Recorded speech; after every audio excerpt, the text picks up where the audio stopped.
Now, the International Monetary Fund is warning that South Africa will see near zero economic growth this year. The IMF highlights increasing economic and social problems. Growth slowed from 4.9% in 2021 to 2% last year. And this was then as a result of Russia's war in Ukraine, thus tightening global monetary policy, catastrophic flooding in South Africa, and of course, the electricity crisis. So to discuss the economic outlook even further, I'm now joined by economist Joseph Makamba Busha this morning right here on Newslink. And Joseph, thank you so much for your time and good morning to you. These are quite worrying and concerning stats here and actually a warning by the IMF. I mean, saying that South Africa even risks a near 0% for the year 2023. What exactly informs this projection we're seeing for our country economically?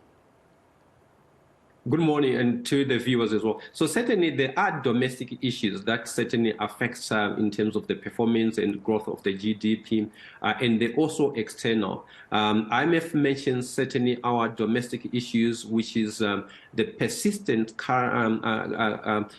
crisis in energy or electricity.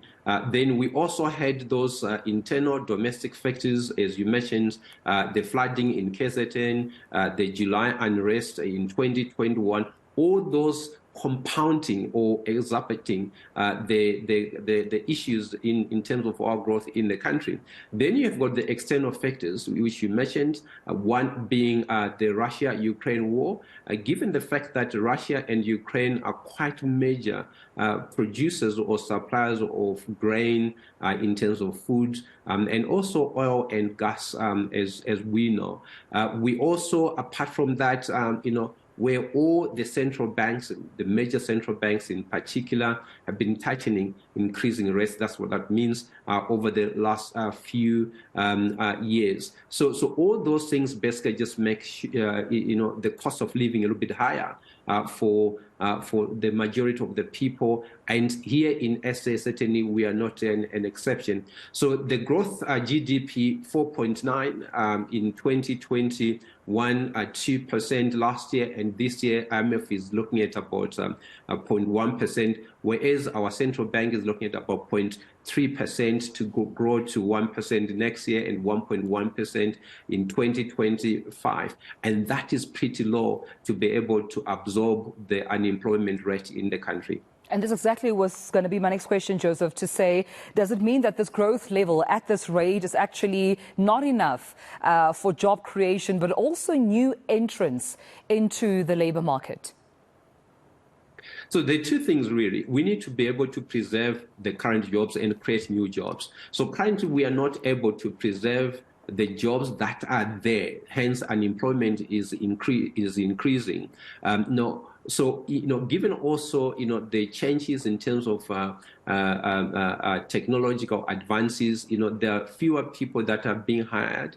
You are aware that in the high labor markets, there is a lot of technology that is coming through, and that is really kind of eroding job opportunities as the industries are mechanizing. I'm talking about agriculture, I'm talking about the mining sector, which has been the mainstay in terms of our economy. And you saw also some companies certainly shedding jobs. We've had also some few companies delisting on the JSE. What that means is obviously more people, being offloaded.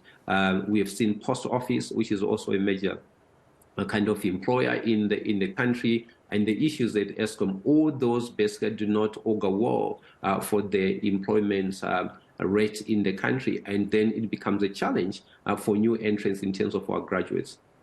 I think on the other side, though, we have to take note of IMF also commending the South African Reserve Bank for price stability. It seems, according to the International Monetary Fund, this endorsed the pace of monetary policy normalization, didn't it, Joseph? Well, they do. They say, obviously, despite all these negatives in terms of both the domestic, which is the elephant in the room being the electricity shortages, And secondly, the global issues, which is Ukraine. They said there are lighter spots.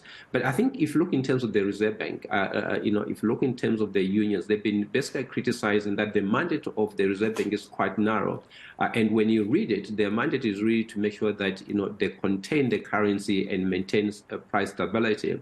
And possibly that has got nothing to do with job creation and certainly the growth. So maintaining price stability, you have to look at it in the global sense to say if you maintain that when you've got some of the bigger economies having a massive impact on SA, how possible is that? And hence, you see that we have been also increasing rates as the US is increasing. But certainly, I think the central bank has done very well in terms of just trying to give us a guide containing inflation in the narrow target range of 3 to 6%. But I think we need to be able to do a bit more than that, in particular to make sure that we are sustainable.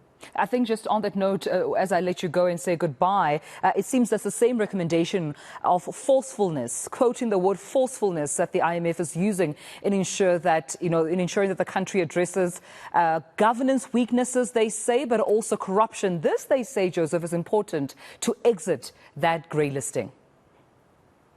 The grey listing is quite key, and I think the next review, was it next year or in 2 years? When we need to go back and be able to have improved, I think, on those 8 recommendations and so on. But I think, look at the current accounts balance. We're projecting a deficit of about minus 3.1% next year. So that means basically we kind of a net debtor. We're using foreign exports to be able to sustain our economy. But as you say, we need to be able to look at some of the positives. We need to exit the grey listing. We need to fight corruption.